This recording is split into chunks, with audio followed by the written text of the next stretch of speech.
Okay, welcome po sa ating transient house dito sa Baguio City.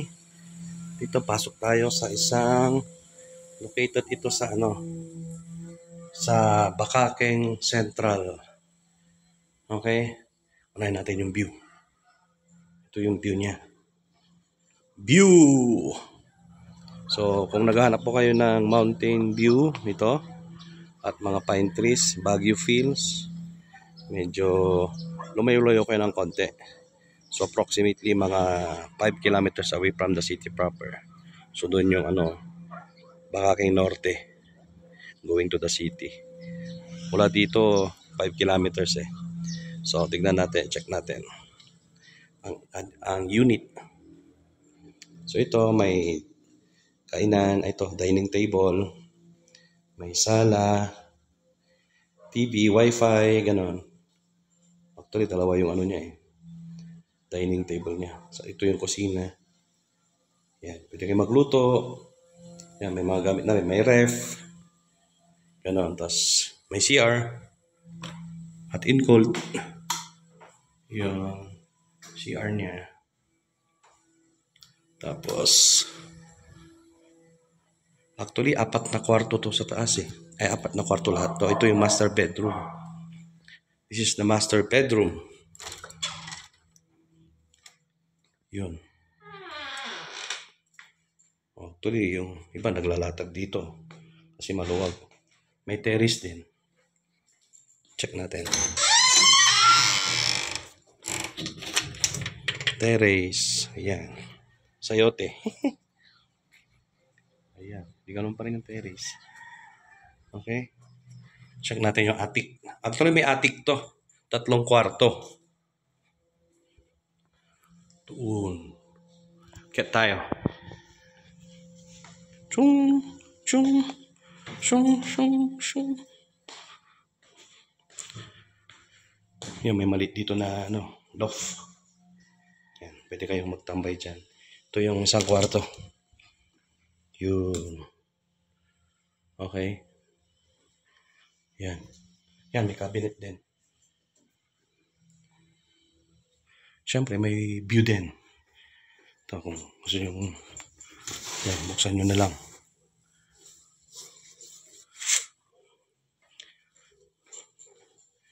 Ito yung ito yung CR pala. CR. Yun. CR niya. Okay. So, ito yung isang kwarto naman. Okay, second room. Ito yung maluwag siya, oh.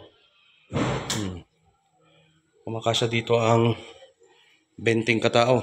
15, gano'n. 15 to 20 packs. Kung minsan, 10 rin. Dito naman, hindi pa naayos yung kwarto, pero yan. Ayusin ko pag ito, may way to terrace. Yan. Hindi kayo magtambay dyan. Yan yung una kong binidyohan. Dyan. Close na natin. Packs. And then, yun. Tapos, close muna natin.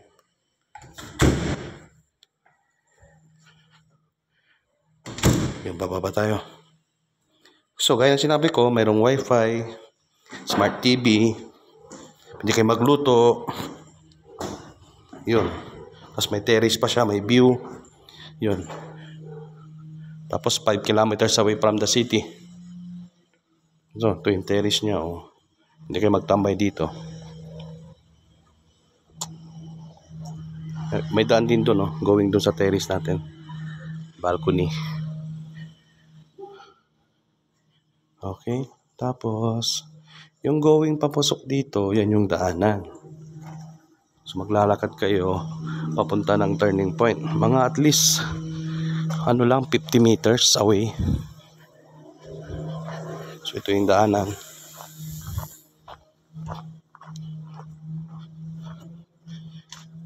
Ito, pwede mag-park dito.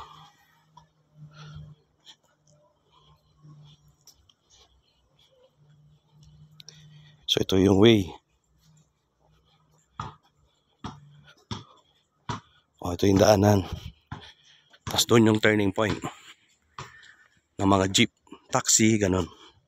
Pero kung may sakyan ka, pwede nyo pasok dito. Nga lang paakyat. Ganun. Doon yung jeep, nag-aantay ng pasahero. Yun yung turning point. Lakad lang kayo ng konti. Yun. Kung wala kayong sasakyan. So kung may sasakyan kayo, ito yung daanan. May mga ibang guest na ayaw nila ng malayo. Yung iba gusto din nila ng malapit. So nasa sa atin na kung gusto nyo hindi. No. Kung taga Baguio ka, alam mo ang pasikot setup dito sa Baguio. Kasi pag Baguio kasi dapat alam mo yung culture ba na yung mga daanan, slope, steering, gano'n. Yun. So far so good. That's the end of our house tour dito sa Bingaw, Bakaking Central. Okay. So that's it. Bye-bye.